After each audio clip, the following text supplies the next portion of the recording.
Part 7. I'm going to give you guys some information. I'm somebody who should know better. This is not the first person that I've helped build their life. I can say 90% of the men I've dated have left a relationship with me in a better place than they were before they met me. Unfortunately for this person, it went a different direction, but for different reasons. But I dated a person and I opened them up a carpet cleaning business. He didn't keep the business, but he's still a businessman. Another person that I dated that was very young, I opened a tile company for him. And this was probably a good maybe 17 years ago, and he still has a tile company. He's doing very well. But I opened that tile company for him. I did his DBA for him. I made his first business cards. I mean, I am not guilt-free of doing this in the past, but this is a whole nother level. So let's go on. End of September. I have invested hours of my time, the whole month of September, working on this person's credit, working on getting him his first, a bank account, not his first, but a bank account that's good. I'm also, you know that I'm already invested in Charles Schwab, and I'm getting very interested in the stock market, and I really wanted to get him into it too. Charles Schwab would not look at him. I don't care how much I fixed. They just did not accept his application. So, but he did get a bank account with Generation Bank. And I put some money in his account like a dummy. But he wasn't allowed to really use it because there really wasn't enough money in there to use it. He had to start making some money. So I'm really invested. I'm working on this person. I mean, I'm working on not only his credit, I'm working on his cleanliness. I'm working on the way he dressed, everything. Because, I mean, this guy was a hot mess when I met him. I'm telling you, if you saw him, you would never think that I would look at him twice, okay? He was a hot mess. And I just believe that he went through this divorce and he's staying with his mother. Okay. End of September, he takes my son down the street to go play basketball. Because, again, he's here trying to nourish a relationship with my son so he can get close to me, so he can earn the ability to be with me forever. So he goes and plays basketball, but he leaves his phone here. And a message comes through. I didn't pay attention the first time, but then another message came through. And I'm like, okay, I'm under his, trying to get a hold of him. So I picked up his phone. And on the message, it was like somebody saying that they were pregnant and having his baby. What happens to women when this stuff happens, especially when you invested all this time in somebody? You're like, you get curious, especially me. I'm that person that will dig into things to find out what the hell is going on here. Like, what is going on here? I am invested in this man. I spend a lot of time on this man. And how the heck did he get a girl pregnant if he's supposed to be working in my house and at his mother's house when he's not at my house? When is this happening? I find out that the whole time that he's been coming to my house in this white car, it wasn't his mother. It was a girl that he was with.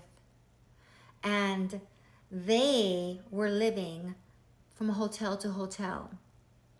And then eventually started and moved in with his sister. I told you guys that this guy has been following me for a while. He had an objective. I was a step-up plan out of that situation. I'm still thinking that he's divorced for 6 months. And I guess in my mind, from that divorce, he ended up with this girl. I find out that he's been going to her house the times that he wasn't with me. So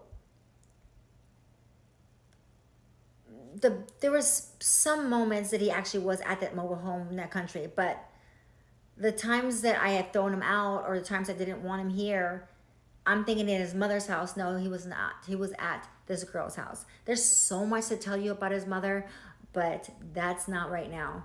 So he's at this girl's house, and she sent me like the sonogram, showing that she was pregnant, and the paperwork showing that she was pregnant, and she said she was telling me how she met him at one of my investment houses, the one that nothing was getting done at, and apparently they had sex in that house. That was one of the nights where I sent him there, and I was like, what is he doing all night there? I went there the next morning and nothing was done. And she explained the house. She said the first letter of the street because she couldn't exactly remember the street name, but she knew the environment, which is by Pleasanton Road. I questioned him, and he swore on his life that she did not go to that house, that she was lying to me, and there was no way, that was not possible. They were not together. They haven't been together in months, that she was lying about everything. She sent me text messages. She sent me videos. She sent me proof that, yes, he was with her. I mean, the things that he was doing with me, as for sneaking in my house from the back door, he was going to the back patio door to see her, although she said that he can go to the front door, but he just didn't want to see her sister. So she told me to give him a drug test, that they just did crack together. They just did meth together just a few weeks ago at a hotel. And I'm like, what? Honestly, at that moment, I don't even know why, but I did not believe that he was on drugs. I did not believe that he was on drugs. I just couldn't see it, but I questioned it. I wondered, but I didn't believe it. This is in September, at the end of September. I did throw him out. He cried and cried and cried and just promised that it's not true, and that it was a long time ago, but the messages were there, so he couldn't deny it.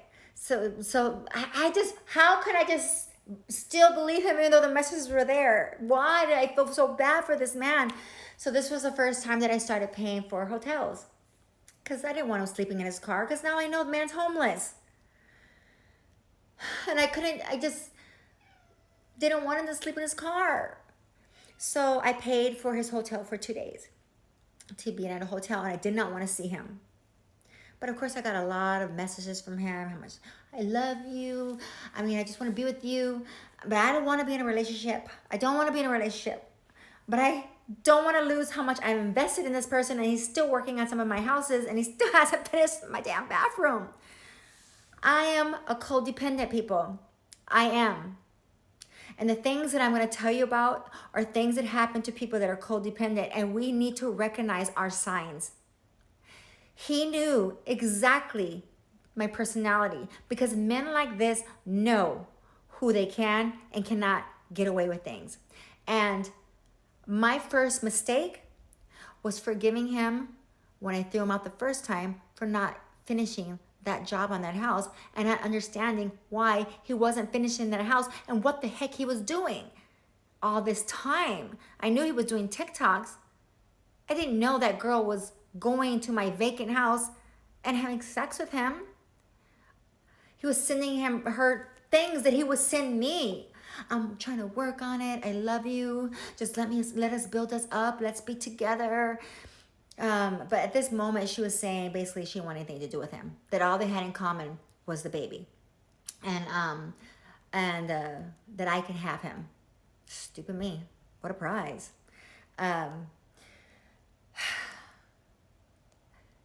That baby ended up being a miscarriage, according to her, and I didn't have to deal with her for a few months.